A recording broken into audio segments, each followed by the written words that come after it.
All right, can you hear me? Welcome. Thank you so much for joining us for the 2024 Belterra Community Association Annual Members Meeting. My name is Kat Williams, and I'm the Belterra Board President. And I will be serving as presiding officer of tonight's meeting. This is a meeting for all Belterra residents, and the board would love to have your participation. All audience members are invited to participate in the agenda items that require a motion and a vote. Before we call the meeting to order, I'd like to introduce the board of directors and our management team. Present this evening are Vice President and Treasurer Bob Luddy, Secretary Patricia Ledan, and then directors Pete Ogden and Thugirl Sabran. Howard Ballard has also served as a director for the past year. However, he has very recently resigned, and Director Fred Sanchez was unable to attend this evening. The board of directors will appoint someone from the community to complete Howard Ballard's term, and more information for this will be forthcoming. We sincerely thank Howard for his service. In attendance from our CCMC management team, our community manager, Marcia Hovey, lifestyle director, Byron Harris, and CCMC vice presidents, Jenny Key and Liza De Jesus, who are also here assisting to manage the team this evening. Unfortunately, administrative coordinator Darla Meerkit was unable to attend. So, in accordance with Article 2, Section 2.04 and 2.06A of the bylaws governing Belterra Community Association, Inc., notice of the annual members meeting was mailed to all owners of record on May 26, 2023. All right, and the inspectors of election, the independent third party contracted to handle tonight's quorum and vote process, confirms a quorum of 10.4% has been met in person and by proxy for voting. Noting the presence of a quorum in person and by proxy, I call this meeting to order at 6:34 p.m. And included in this meeting packet that was mailed to all owners of record and your handout this evening is a copy of the 2023 annual members meeting minutes. May I have a motion to approve the 2023 annual members meeting minutes as presented? Eugene, thank you. May I have a second? And what is your name, sir? James Kennedy. James Kennedy. James Kennedy. Thank you so much. And that's Eugene Huber. All in favor, say aye. Aye. Any opposed? All right, motion carries unanimously. Thank you all so much for your participation there, and I will turn the meeting over to the community manager, Marcia. Awesome. Thank you, Kat. Thank you guys all for being here. Appreciate it. Meatballs were delicious, but I vote for the dip. Who loves the dip? Right? Seriously, feta, garlic, you can't go wrong. Totally delicious. If you need the catering information, get with Byron. He knows. All right. Oh, grab my notes. All right, so Belterra's gold medal winning team, brace yourself, the puns are going to be great tonight, is larger than you would expect. On any given day, many people work behind the scenes for Belterra at CCMC's corporate office in Scottsdale, Arizona, epitomizing our core values of integrity, respect, service, and community. So I always like to take an opportunity to recognize these people because they're not here tonight. You don't get to see them like you see me and Byron and Darla on a daily basis if you come into the office or the gym. But they are very much a part of Belterra's management team. So last month, I celebrated 15 years with CCMC, the past 2 of which have been here with Belterra with you guys, serving as your community manager. And this year marks 10 years of partnership between Belterra and CCMC. And so we look forward to many more to come. So big things this year, and you know, lots of great history, and looking forward to the future. So, by a show of hands, who here has called or emailed the HOA only to be told that they need to call the water district about something? Right? Yeah. Belterra is a little confusing, and like I said, I've been doing this for 16 plus years, and in that time, I don't think I've ever managed a community that's quite has the subtle nuances that Belterra has. So we do get people ask, you know, well, if you don't handle that, then what do you do? Well, I'm glad you asked. So during our new homeowner orientations, if you haven't attended one in the past couple of years, you may not have received this information, but we want to just go through and take a few minutes to recap on who does what in Belterra. So the HOA, what does the HOA handle? Basically, the HOA handles the maintenance of the rec center and the retreat. Those are the only two parcels in all of Belterra that are owned by the association. That is one of the biggest things that's kind of uncommon in homeowners associations. All that sprawling open land where the deer are all feeding and watering constantly, that's all water district land. So it's not homeowners association land. So we do lifestyle programming, HOA vendor contract maintenance, the HOA communications, which we do partner with the water district on enhanced communications, community standards and architectural guidelines. So the two water districts, whether or not you're in Hayes 1 or Hayes 2, that's the trails and those pocket parks that are within your specific neighborhoods. The pond area, or the duck pond, as a lot of people have been calling it, that's actually the water district. Water, wastewater, drainage, billing, trash, recycling, streetlights, sidewalks, all of those types of things are all water district. And I know it can be very, very confusing. We do not ever mind if you call us and say, I'm not sure who does this. Can you tell me who does it? We have no problem taking those phone calls and we can help point you in the right direction. But just wanted to help kind of clear that up. So we office out of the rec center where the gym is, where the big pool is. And then the water district is over at the Belterra Center, or Centre, as it's written on the sign. And then, of course, you've got the county. So what does the county do? Of course, well, emergency response, road and street maintenance, except for the cove. So those of you who live in the cove, if you're behind the gates, that is a private street that is maintained by the association. So that is the one exception on the street rule. And law enforcement, animal control. So those are the types of things where you'll contact the sheriff's department or maybe the constable for those issues. Fortunately, you don't have to memorize all of that, because if you've not already seen it on the website, we have under resident services about Belterra. So who does what in Belterra? These are all drop downs to give you a little more information right at your fingertips. You can scan this QR code, save it as a bookmark on your phone so you can reference back to it. We're working with some new technology here tonight, so bear with me. All right. So every year we do look back over the past 12 months and compile a list of accomplishments that we want to celebrate. So in my 16 plus years of managing communities, this definitely has been one of my favorite tasks. We can always find more to do, keep improving or forge ahead, but we should always take a moment and celebrate the victories, big and small, right? Oops. Which one of you tapped? A couple of the board members have control over the presentation and they keep tapping on things. Behave yourselves. Okay, so from, yeah, you are. I'm like, wait a minute, where am I? Over on the maintenance side, effective winterization. I was really proud of the team this year because we're always trying to improve how we winterize things. How many of us are sick of hearing unprecedented storm and, oh my gosh, we haven't had a freeze like this? Okay, forget it. We just need to expect it every year, right? So we did a really good job this year of kind of winterizing, and when we compare it to previous year's storms, you know, less and less damage. We're still trying to fight an uphill battle of basically having outdoor restrooms. If it's outside, it's probably going to freeze, coming up with some creative solutions. But basically the freeze claim was a lot less this year, so we're continually improving there. Mendocino Lane and Tobago Court, their mailbox needed to be replaced. Totally got damaged, so we got that replaced. You guys know all about the pool and splash pad resurfacing, the play pool splash renovation, the wood staining and painting, the basketball court resurfacing, the pool gate prop alarm installation. How many of you have heard that alarm screaming off when you go to the pool? So we have a problem with people propping the gate open. So we installed an alarm that will scream off after 15 seconds if you're propping the gate open. It's very obnoxious. So it's forcing people to shut that gate because it is a safety hazard. Baseball field cleanup, pool and pump room surrounding equipment cleanup. Byron, how was that? It was fun. That was fun, wasn't it? It was lovely.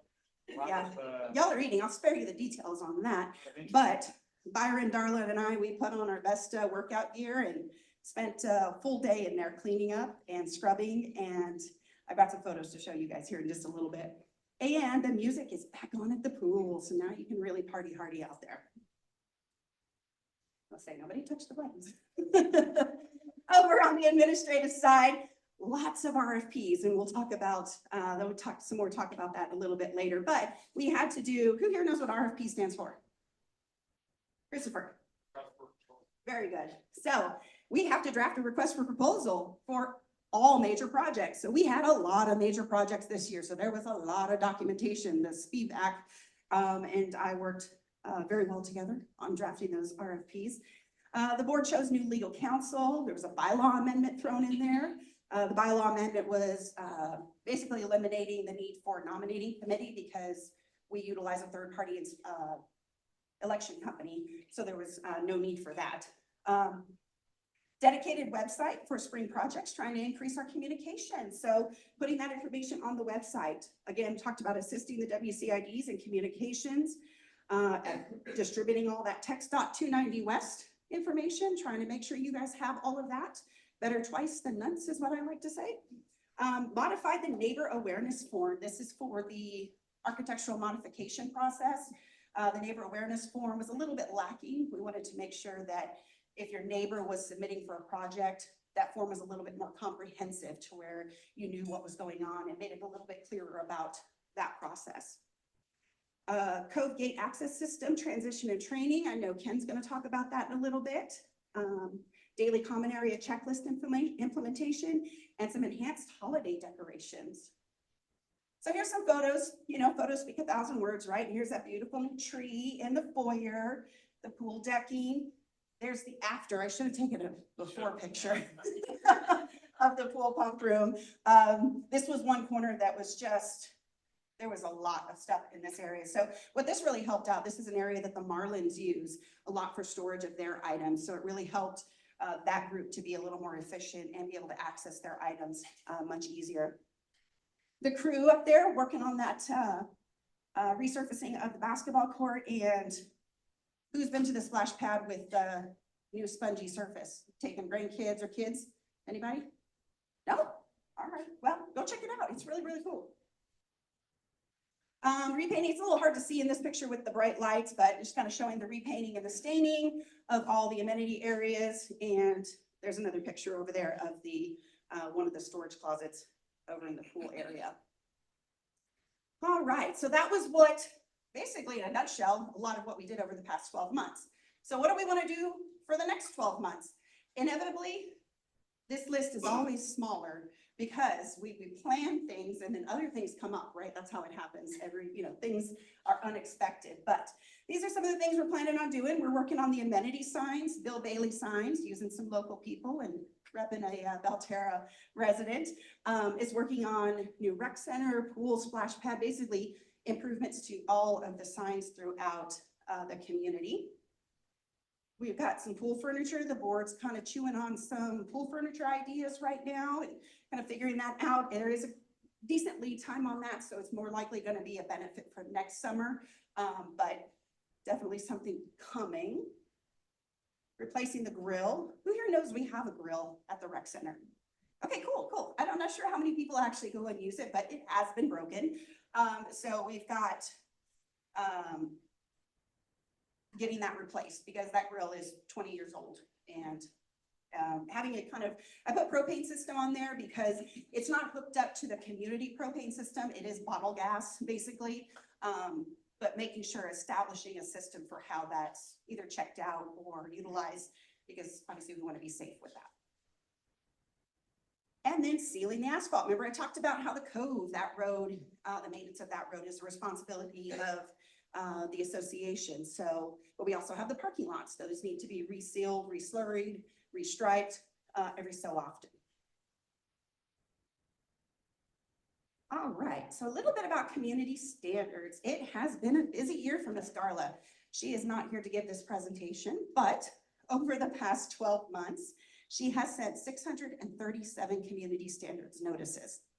To answer your question, no, we do not enjoy sending these notices. However, we are pleased to report that 91% of those are resolved after one friendly reminder. What this is telling us, yeah, absolutely, that's you guys, things happen, right? You accidentally leave trash cans out, so give you the benefit of the doubt. That's why we send a friendly reminder and we just don't go straight into there with violations and fines and all that. And then only 9% had to be escalated to a subsequent stage or to the fine, to a fine stage. So that's great. That's a testament to you guys. This isn't a huge problem in your neighborhood. So these are the top 3. Is it what you would expect? Trash cans, recycling bins, weeds and mowing, fence staining, those types of things. Those are the top 3 notices that get sent out. If you get one of Darla's love letters, just give her a call, let her know kind of what's going on. All right. On to the financial report. Who here knows how many separate funds the association has in their financials? Anyone take a guess? 6, 5.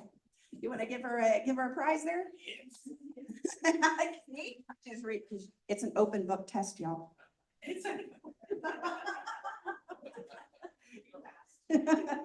Well, would you like a hat or a tumbler? Which color? Would you like the cream or the navy?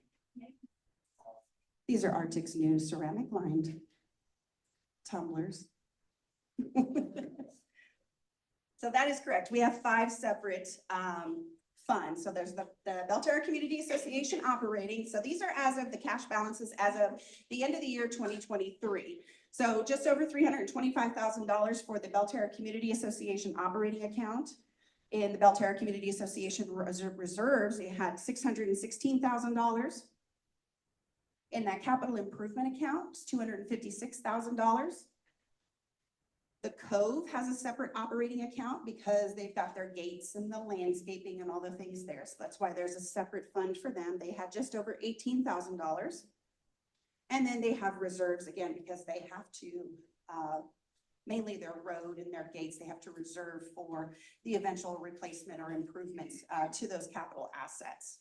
So they had almost $149,000 there. So you have a little bit more breakdown in your packet of specific numbers, but it's always hard to see those numbers on these screens. So I put them in the packet and then the graphic just kind of up here. But really what this is showing us, this is again, year end 2023. The 2023 audited financial statements are available at belterracommunity.com. And the monthly financials are also posted there for you guys to peruse at your leisure. But what we can see from this is kind of the trend. Actual versus budgeted follows pretty much the same bouncing ball. You will see the reserve transfer in 2023. The actual amount was quite a bit more. For those of you who remember, or you were here last year, we talked about how the board made a large lump sum transfer from operating because there was excess operating. So they moved that over to reserve where it's more appropriately housed. So this is more current information as of May, the end of May 2024. You can see these numbers here, $441,000 in the Belterra Community Association operating account. In reserve, $540,000, down a little bit, but what did we just talk about? We did a lot of capital improvement projects, right? A lot of money going out. So what you do is you spend a lot and you build it back up, and then you spend and then you build it back up. So that's completely normal. Capital improvement sitting at $261,000. Cove operating, just over $13,000. And the Cove reserve, again, almost $148,000. So same type of thing for May 2024. Again, we're trending right on track. And again, these financials are available the May ones are not on the website yet. They will be by the end of the week, but you should have all the other ones there.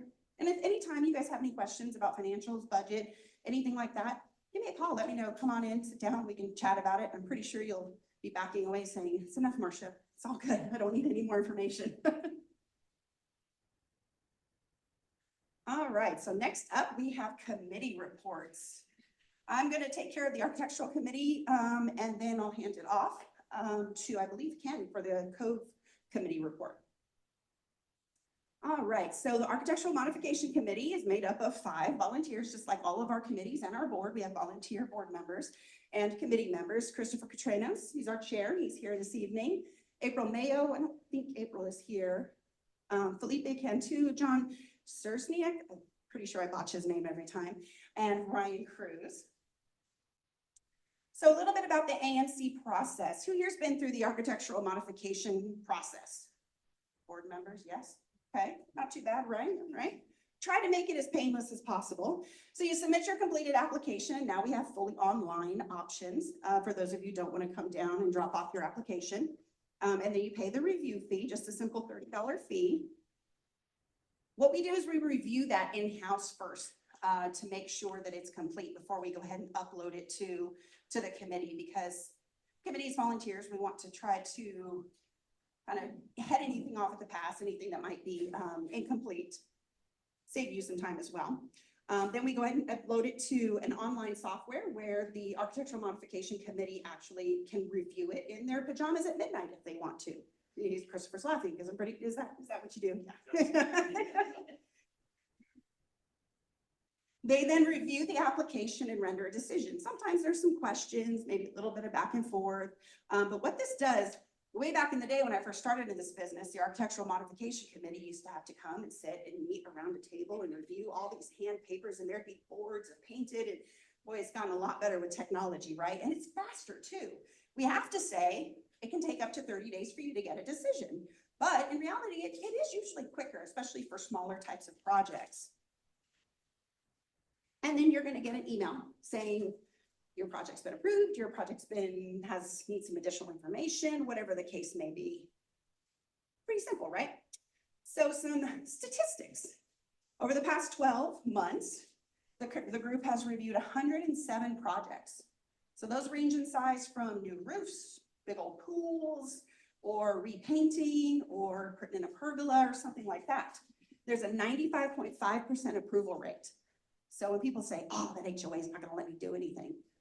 No, we're going to work with you and find a way to say yes, right?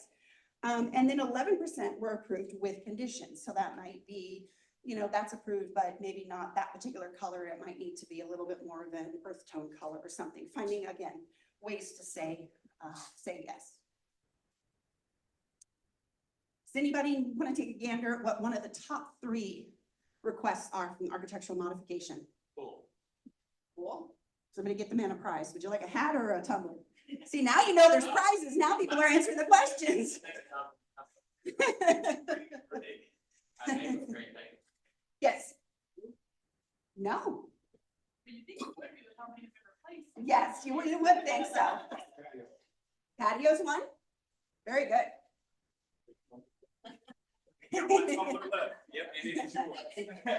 So patios is number 3. Coming in with the silver medal. Told you, puns abide. Painting. And then pools is number 1. Yes, that's definitely in there. There's some that are close, 4th, 5th, but these are, and last year, these were the top 3 also. So it's pretty consistent year over year. Do you have to ask if you can paint? If you are painting, if you're changing the color, yes. Of your home. Yes.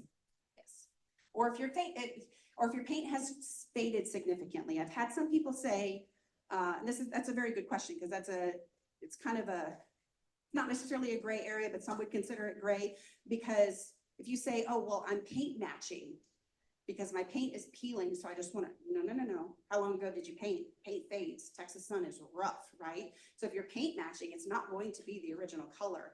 So that's why we may require you to resubmit to make sure you're painting it an actual paint swatch color, like from Sherwin-Williams, rather than matching whatever is showing on your home. Does that make sense?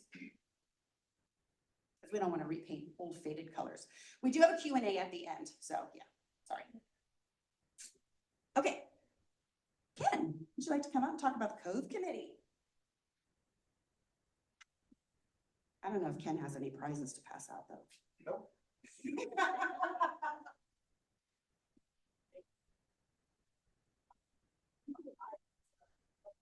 Okay, my name is Ken Crone, and I'm standing in for Jim Maziak, our chair, who is recovering from shoulder surgery. This is going to be short and sweet. The 2023-24 accomplishments with direct support of CCMC and the HOA board recommendation approvals are as follows. completion of security gate operators and communication systems replacement. For those of you that don't have a gated community, be thankful, okay? Development of separate financial statements for Belterra and Cove residents. Completion of asset and service responsibility matrix for Belterra and Cove resident, Belterra website. You can tell Jim wrote this, not me, okay? Validation of Cove asset, capital reserve fund excess and life cycle status, and resolution of WCID 2 green space maintenance responsibility. We have green space behind our homes, and sometimes it's not taken care of to some people's liking, what that is. 2024-25 goals, excuse me, completion of scheduled Mendocino Lane surface inspection and sealing. My understanding that it may not need to be sealed, but we have money there. It's going to be inspected at some point this year to determine if it needs to get resealed or not. Setting of capital reserve asset spending limit recommendation by Cove committee and or Cove residents. And election of new Cove committee chairperson. Solicitation and approval of new members. And continued participation by Cove and HOA strategic planning and resident advisory committees. That's it. Written by an engineer, not a music education major. Any questions that I probably can't answer? I'll give it a shot. None? Okay. Who's next? I've got a question real quick. I'm relatively new to the neighborhood. Why is the Cove a separate entity? Is there a 15-second explanation for that? The Cliffs Notes version is the Cove is a separate, it's not a separate entity. It is a benefit, it's what's called a benefited parcel. It's simply a parcel of the community where these homes have they benefit from something different than the rest of the community. Therefore, they bear the costs for their own items that benefit them, such as the gates, their landscaping. So the rest of the Belterra Community Association does not pay for their gate issues, our gate stuff, only they pay for that. So and the roads, they are assessed separately, an additional amount on top of what everyone else pays. And the really short answer is that's the way the developer set it up. Shorter answer is we're special.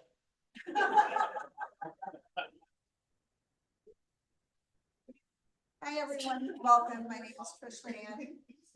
Thank you for coming out today. So I'm giving a really short update on the RAC, the Resident Advisory Committee. And I say really short because I don't really have anything to report because we didn't really do much, at least for the past 7 months. The only thing that I do have to report is, and I don't know if you're gonna start messing with me here with the slides. These are all of the members of the RAC so far. We had more members, but I recently sent out an email asking, if people were still interested, and one person resigned, and I didn't really get a lot of other responses, so it's been built down. Yes. What are you supposed to, what is the resident advisory committee? That's a good question. So really it will serve as a task force to take on projects in the community. If there's a need, then, we might create other advisory committees like, the SPC that I think, Pete, you're the chair of? Oh, SPVAC.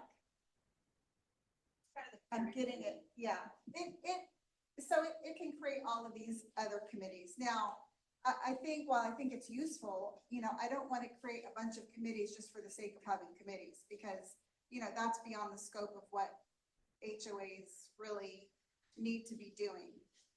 So that said, the current thing that the RAC is working on, or that I'm working on, is creating an ad hoc, just interim subcommittee for the limited purpose of drafting a project proposal regarding the 290 West expansion. for the board, for the community to review. The ultimate goal is to draft a resolution for the board that can be sent to TxDOT. It doesn't have any legal impact at all, but it does carry some weight coming from a community like Belterra. And the end goal and thinking is that ultimately other communities like High Point and the Polo Club and Ledgestone will follow suit and adopt similar resolutions, because I've talked to some of the people in those neighborhoods, and I think that they will. Does anybody have any questions, or everybody's familiar with, the 290 West expansion? Because just really briefly, I promise. So part of what this committee would be doing, oh, and by the way, so about 6 days ago, Marcia sent out a request to the entire community asking for volunteers to serve on this ad hoc committee, which, it's going to be comprised of about 7 people. I didn't think that we had any volunteers. I had one meeting and nobody showed up. And then that's when we asked for, ad hoc committee volunteers. I just found out today at noon that there are 12 people who have volunteered with excellent experience in engineering, in traffic control. So I'm really excited about that. So what we're trying to do is, I just want to be clear, because there's been a little bit of confusion about the 290 West project and some of the things that I posted or other people posted. So just to clarify, I think everybody can agree that something has to be done to 290 West to address safety and additional traffic and future growth. So that's a given. I don't know anybody who disagrees with that. So what we're proposing is just to do some research, and we're not engineers. I'm not an engineer. I'm not an expert in traffic safety, but we've had some meetings with TxDOT and they are amenable to different options. And so we just want to make sure that the best option is chosen for the community and for Dripping Springs in general to address these issues. So that's the real purpose for it. If anybody has any questions, I'm happy to talk to you afterwards, but that's all that I have. Thank you.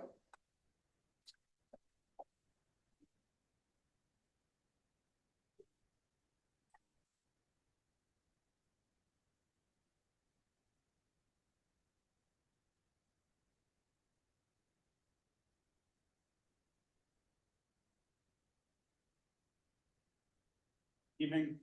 My name's Pete Ogden, Chair of the Service Provider Value Assurance Committee, quite a mouthful, affectionately referred to as SPVAT by some.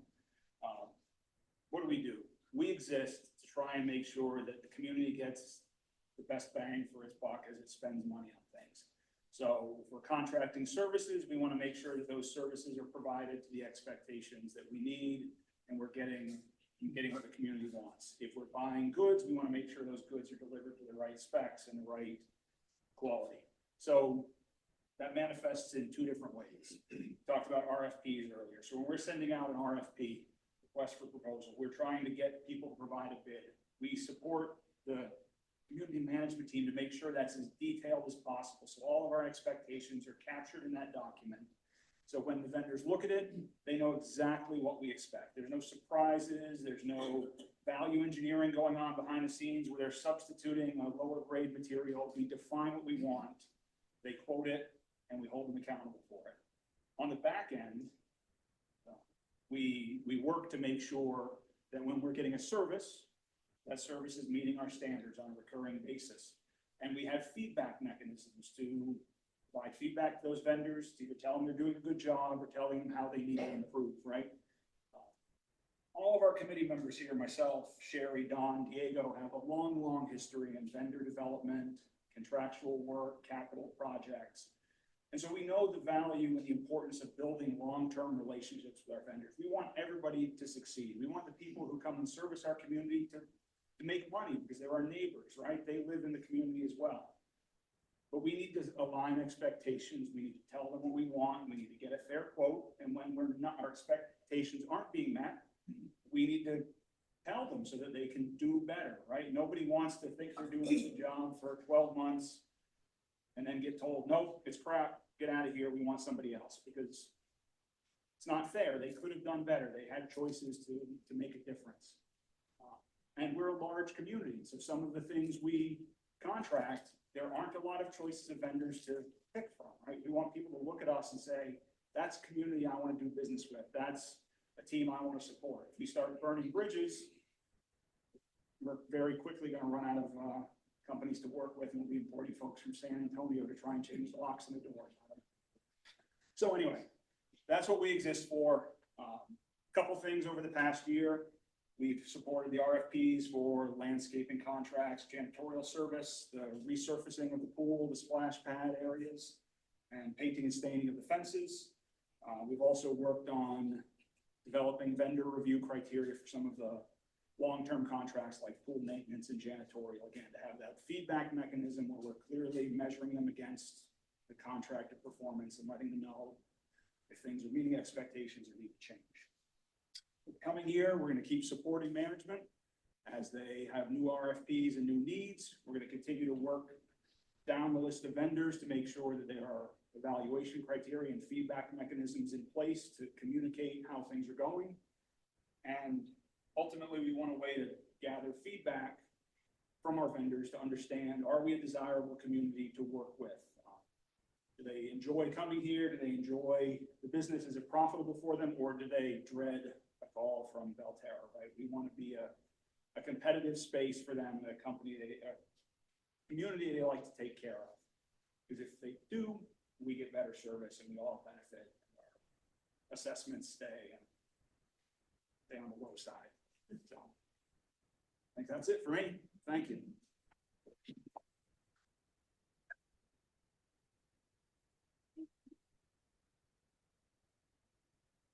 All right, y'all, I am also the chair of the Strategic Planning Committee, and our committee members are Tudor Sevran, Steve Hoxie, Rita Salinas, Jim Maziak, Natalie Kemp, and Thomas Toms. So our accomplishments this last year was that we finalized, executed, and analyzed the results from the annual survey. So if you, on your way in, were able to pick this up, these are the results from last year's annual survey.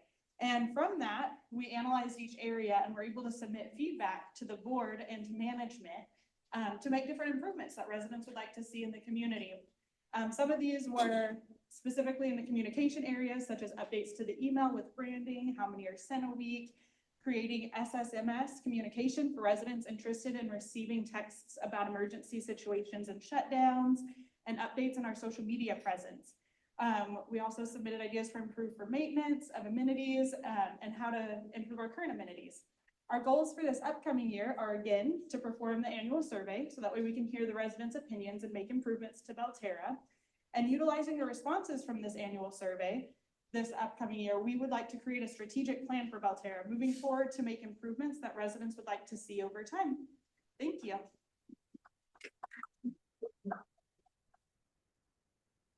All right, and next up we have Byron, our lifestyle director.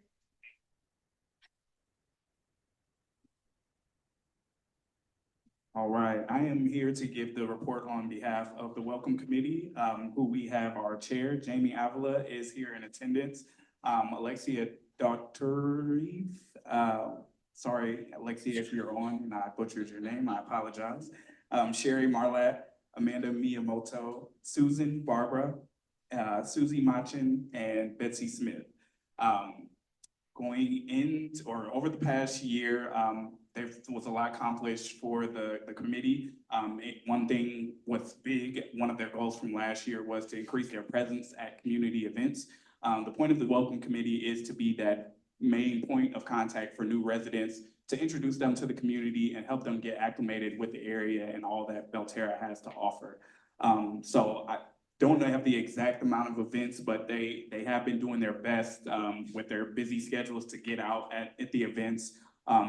If some of you have had interactions with them, that's awesome. So we definitely appreciate them for making that effort to get out more and show face at the events and interact with the community. New welcome bags were presented to new homeowners, which were courtesy of the Chamber of Commerce, who is, member of the Welcome Committee, Amanda Miyamoto is the Vice President of the Chamber of Commerce. So she assisted us getting new welcome bags to hand out to new residents at our Belterra Basics new homeowner orientations and at select events as well. They also established a new point of contact system at Belterra Basics new homeowner orientations to get that direct contact with the new residents to help with getting them acclimated with the community. All right, some of the goals for this upcoming year is to introduce some virtual options for the new homeowner orientations. We've seen some attendance varies. We have them quarterly for new homeowners, and attendance kind of varies. So, and we know people have busy schedules, so they're looking into some virtual options to allow maximum attendance, and even like people who miss it can go back and view it as well. So that's one goal. Developing a plan for increasing in-person attendance at new homeowner orientations.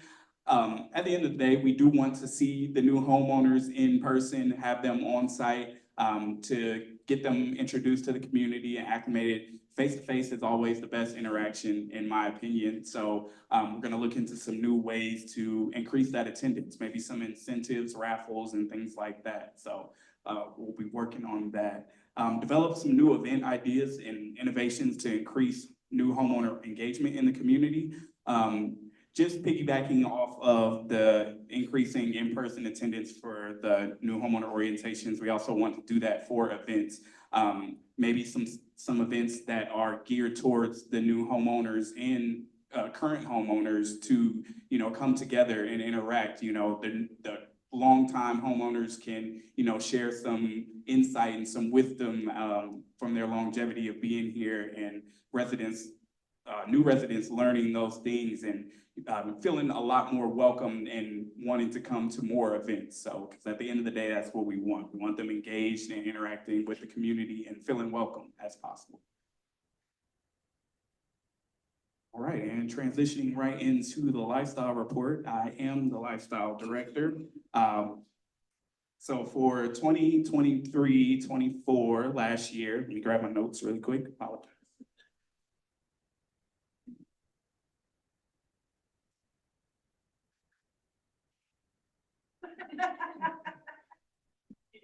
All right, thank you.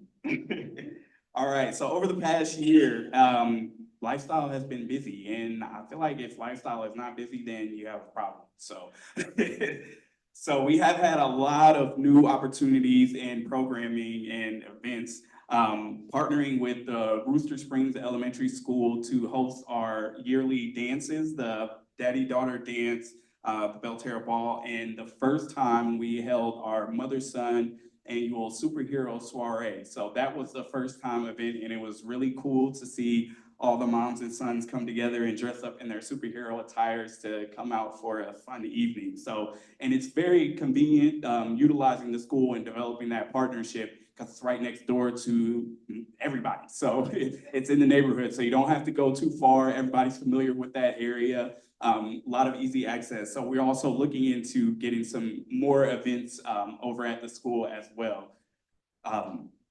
Another thing that was new from the last year was the Dripping Springs High School Marchathon. This was the first time that they had put this together. It was in August of last year, and it was a really cool event.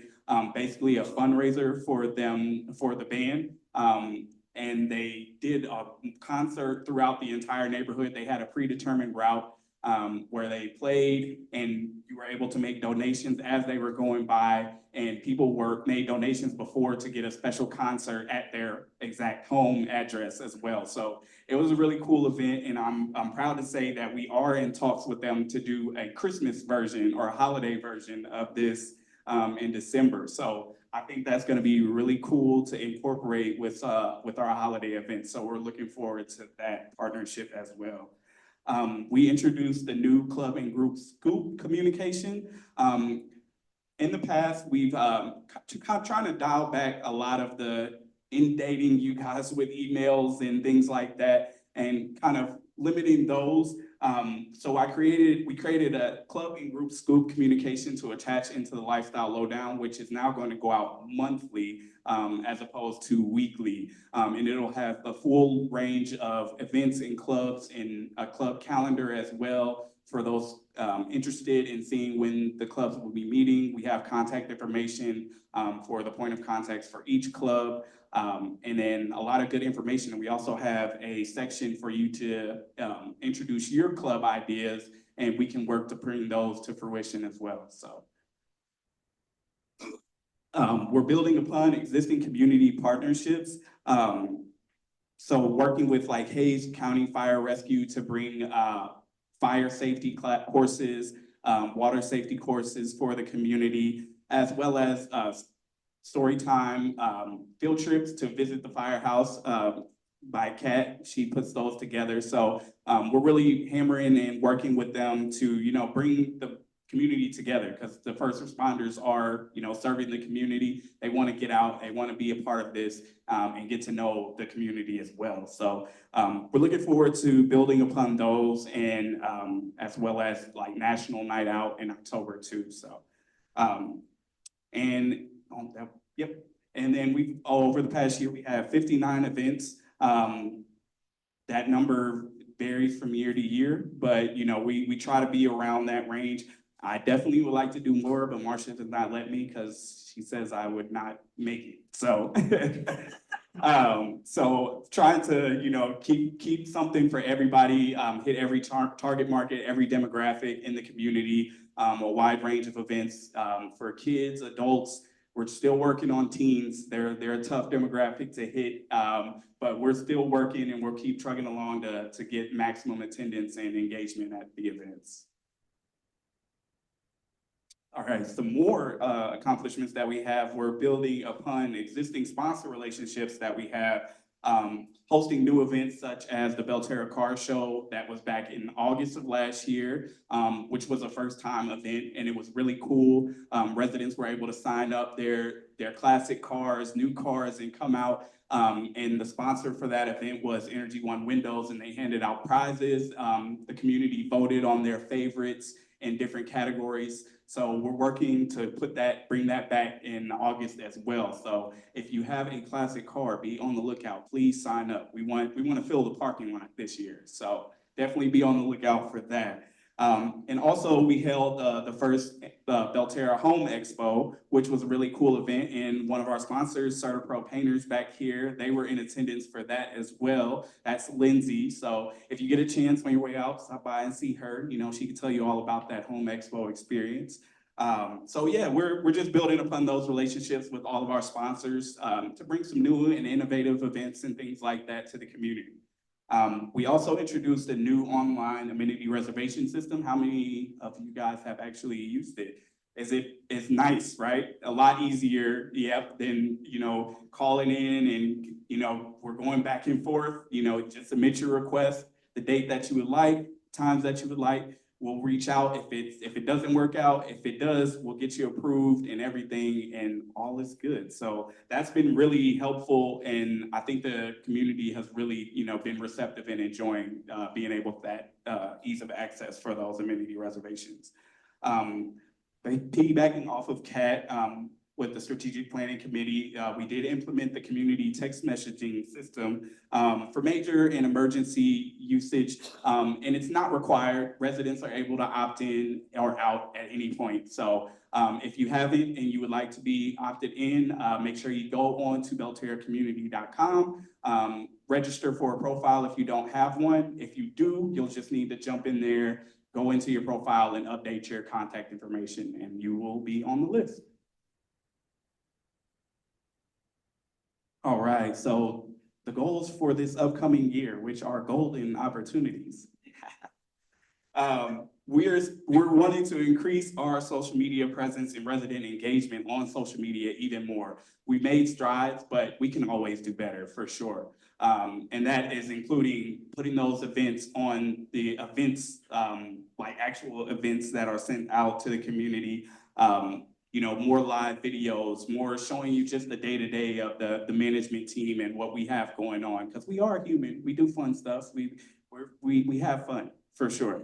So just showing you guys that side of the HOA and just, increasing our presence on there and being able to be accessed on social media as well. Yes. I would love to give away a prize. But, oh, no, not that price. Oh. Anybody wants to guess how many, people are on the Belterra community Facebook group? I do, because I just looked it up. All right. So we have a quick question for a Belterra hat here. Who has a guess for how many residents we have total in our new resident Facebook group? First of all, how many of you are on that new resident Facebook group? Take a guess. How many people are on the group? Oh, I know it's not that. Yeah, it's higher. It's higher than that. I know that. Oh, that's Too high. too high. 550. Ooh, we got a winner, 7-Eleven. Wow, congratulations. Awesome.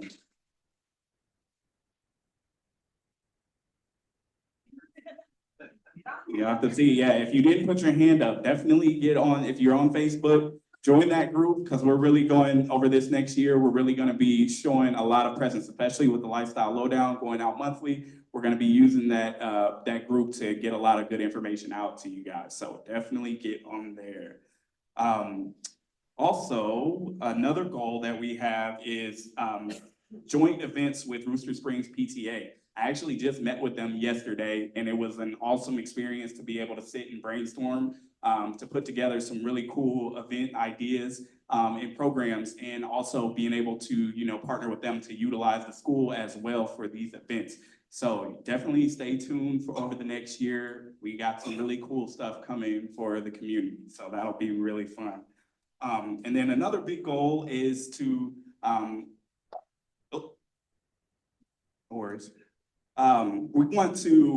we've really taken into account the resident survey that Kat was mentioning. We really want to implement a lot of those changes, and some of the requests for that was to, limit some of the events or take away some of the smaller scale events and have bigger and better events throughout the year. So we're looking into, taking away some of the quantity of the events to increase the quality of the events, bringing in different activities and programs and vendors, just some new innovative ways to engage with the community and hit those target markets and demographics that we may not be hitting.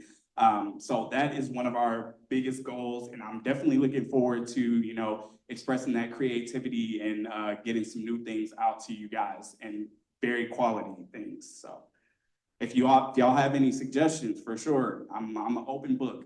All ears are always open. I'm ready. So definitely mark your calendars, especially for this Saturday. Does anybody know what this Saturday is?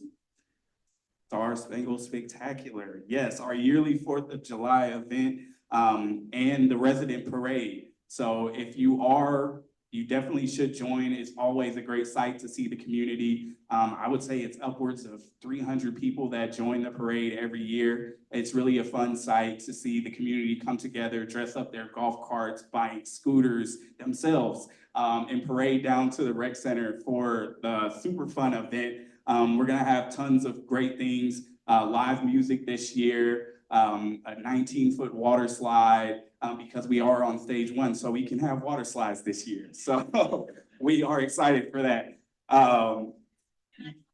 Yes, please. Okay, so that parade is super cute. It's a bunch of little kids on their bikes, and they love it when folks are lining the roads to wave at them. So if you're Yes. please come stand on the side. Some kids even get out handed. It's so cool, right? Because you're a kid, you're excited to parade. This is like their parade to be in. So if you're available today and Saturday, make some little kids' dreams come true and wave at them. Yes, for sure. Lining up on Belterra Drive, they'll start at the Belterra Centre, and then we'll go down Belterra Drive and to the rec center. So just line up along Belterra Drive. Like Kat said, yes, kids love to see you guys out there waving. They, like she said, throwing candy to you guys. So if you don't want to join the parade, definitely I highly recommend you guys to come out and just witness the spectacle because it is awesome. We'll have our monthly crafting event as well. Pops by the pool, come get a popsicle. The Summer Live Music Series, which is really cool. For this one, we're gonna have a resident, Tanner Irons will be playing at this next one. So come support your resident, your fellow resident, and hear some great music. We're gonna have a family game night on Tuesday, July 16th, 6:30 to 8:30. Everyone's favorite third Thursday. Oh yeah, so it will be back for Thursday. Hopefully it will not rain this time. I don't know, I tell Darla and Marsh all the time, I'm like, I think third Thursdays, I don't know, are they cursed? Like that these past few months we've been fighting with weather and I just don't understand. It always falls on the third Thursday. So well, maybe we need to switch it to Wednesdays. I'm open to suggestions. But yeah, so that'll be fun. We're gonna have an adult swim night with some poolside karaoke. Yep, it'll be on Friday, July 19th. So mark your calendars for that. Parents, if you have kids at home, find a babysitter, come out and have some fun. You know, no kids at the pool is a luxury sometimes, right? So this is your opportunity. So, and then we'll have a community-wide garage sale on Saturday, July 20th. In addition to that, I wasn't able to pick it up on the way here, but we do have big banners to put out in front of the main entrances to Belterra. We've been struggling with getting people to come out. We post the garage sale on Nextdoor, on the community Facebook, the public Facebook as well. We put signs throughout the community, but the banners suggested by residents of the community will be a great additional resource to get that word out so we can get maximum attendance at these garage sales. So this will be the first month that we implement this. So we'll see how it goes. I believe that this will bring out a lot of people to the garage sales. So definitely want to mark your calendars for these events, and there's even more. So that's just the first few weeks of July. We got more after that too. So just make sure you're paying attention to that lifestyle lowdown when it comes out next month. Mark your calendars for all those events, and we'll see you guys there. And yes, sir. Did you, you might have said it, but for that parade, are you gonna close the street? It will be rerouted and where to? Yeah, so we will have, we will block off just a portion that the right side of the street where the parade will go down, but it'll only be blocked temporarily. And we have Hayes County Fire Rescue that will be kind of leading and directing the traffic for that parade as well, so. Yeah, it's not too long. Yeah, not very long. Yeah. Yeah, for sure. They're trying to get to the water slide, so they move quick, so. All right, and I'm gonna turn it over to Bob. Thank you all for listening.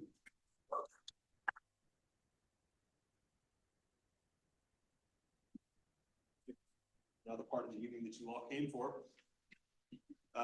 In the announcement of the election of 2 of our board of directors.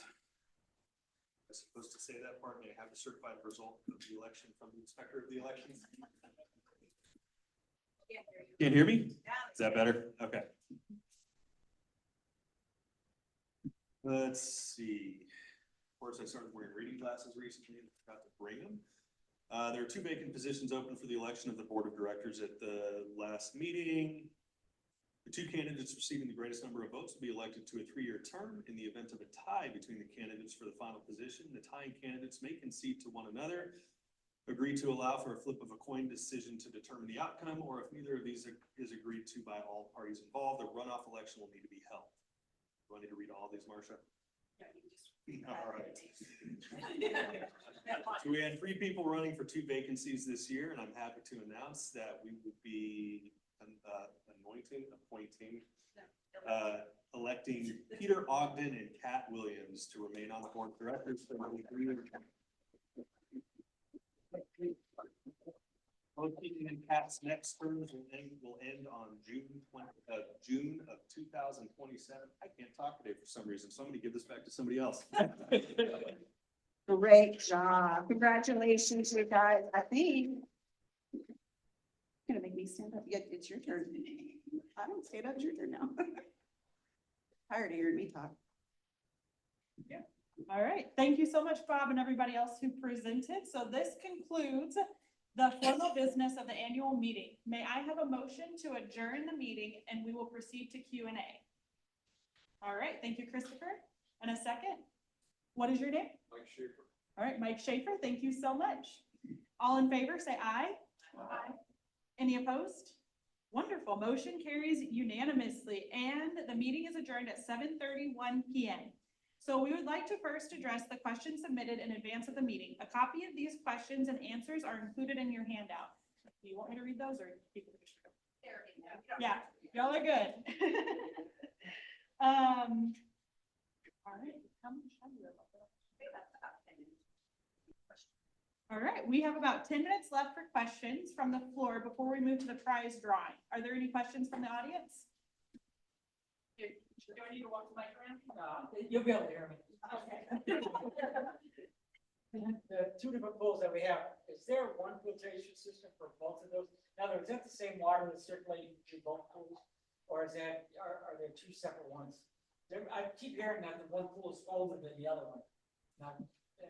So yes, one pool is kind of colder than the other one, and well, to answer your question, first and foremost, they have separate filtration systems for each of the pools.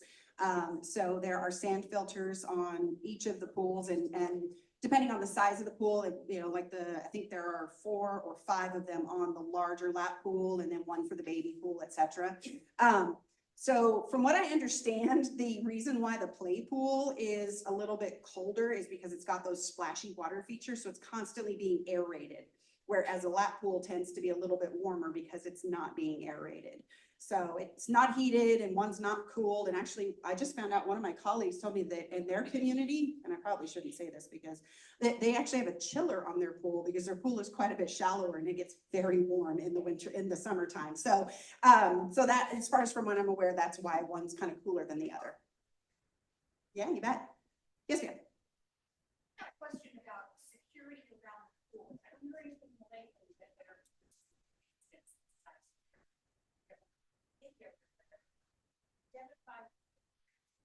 What sort? Sure. So there are cameras at the pool.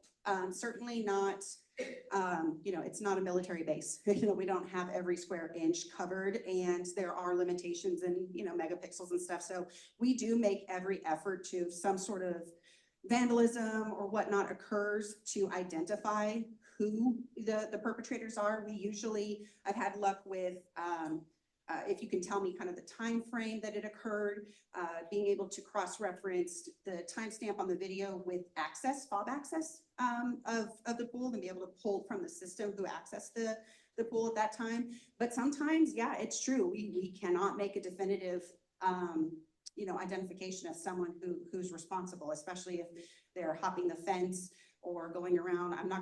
I don't want to say where the blind spots are and give that out, because unfortunately we can't put cameras in every single square inch of the area. So I can state that the board has, in just the 2 years I've been here, had situations where vandals have been pursued. So they definitely will do that, especially if it is very disturbing. I've heard rumors. Again, I'm not going to perpetuate anything, so I don't know for fact. But yes, I try to think the best in people, that accidents do occur. If you do break glass accidentally at the pool, or you see something happen, please let us know right away. If it's a genuine accident, well, first of all, you're not supposed to have glass in there. But if it's a genuine accident, it's not done maliciously. I can't speak for the board, but if there's something being done maliciously, then they will likely take action. But yes, we want to hold people accountable when we're able to. Mm-hmm. Yes, back. What is the status of dedicated and standalone? Very good question. It is still, it's not It is still in process. So we were able to work with WCID. The Belterra Rec Center sits in WCID 1 land. And so we were able to work with them to get their A-OK, but there is still the permitting process to go through. We got to go through county and city and all that jazz to get. And you wouldn't think, you're like, God, it's just a 60 by like 30 square, of concrete, but there's impervious cover concerns. So we're still in the permitting process to get that. So we're still working towards it. Oh, yes, absolutely. Yes.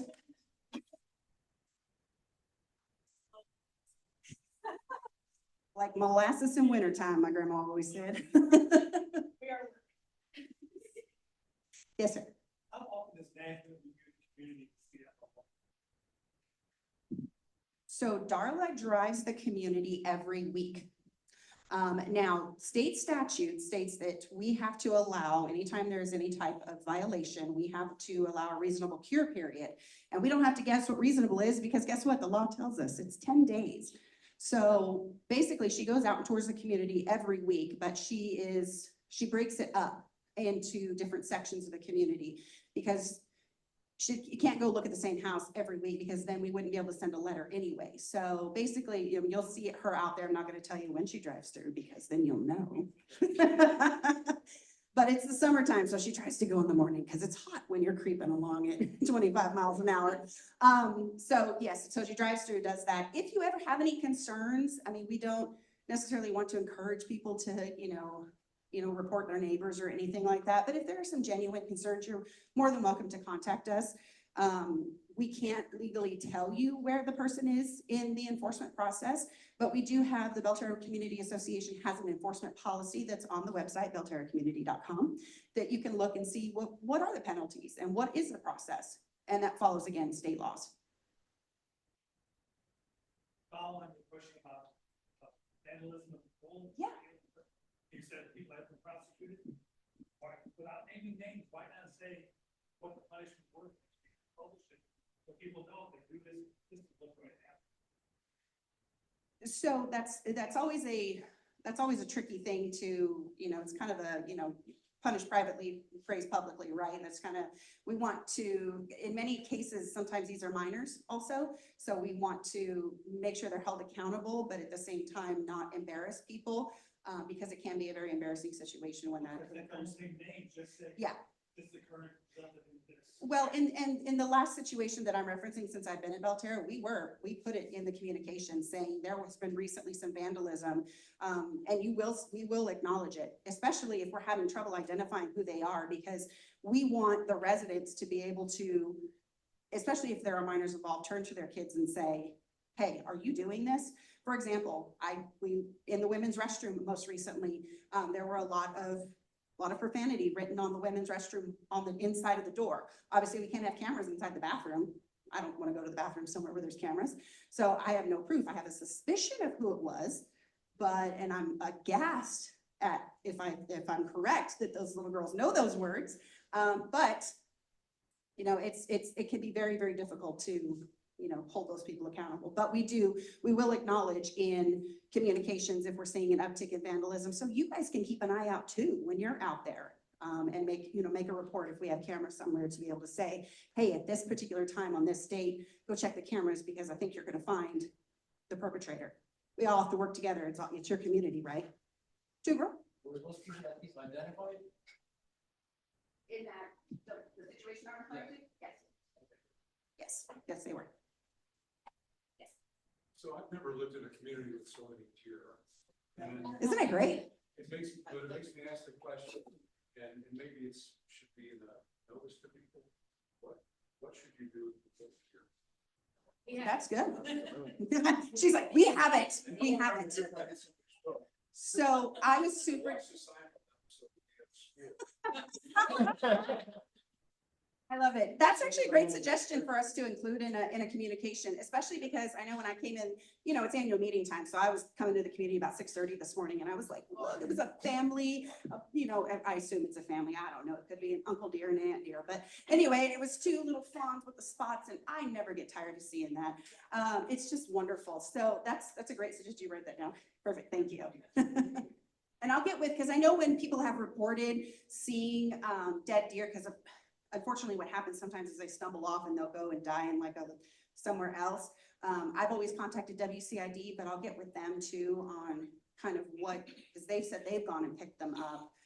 But yeah, people should report them for sure. Any other questions?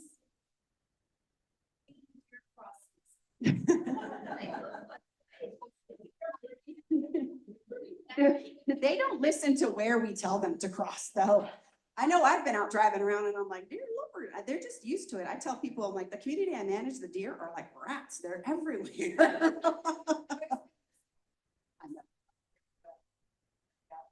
I know exactly what you're talking about. The lady called in and said, can't you move that and have the deer cross somewhere else? No, ma'am, we cannot have.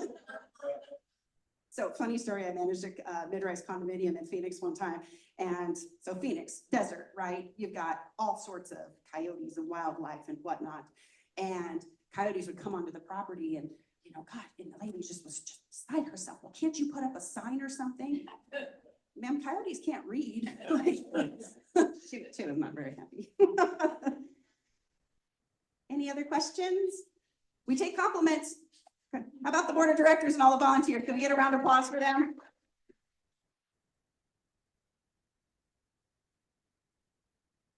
All right, so. Can we get an applause for management? Brenda, woo! Thank you. And thank you to Lisa and Jenny for coming out and helping us out. Two of CCMC's excellent vice presidents coming out and spending time here with y'all. Who wants to win some more prizes? Get your tickets out. You don't have to answer any questions for this one. All right. That is it, everyone. Thank you guys so much for being here. We really appreciate it. We hope you had fun. We hope you learned a little bit and you enjoyed the food. If there's still some more, take some. And make sure to check out the swag table. We've got all kinds of good stuff over there. Make sure to wear your I Love My HOA wristband. Come on, everybody loves their HOA. Come on. Bye, everybody.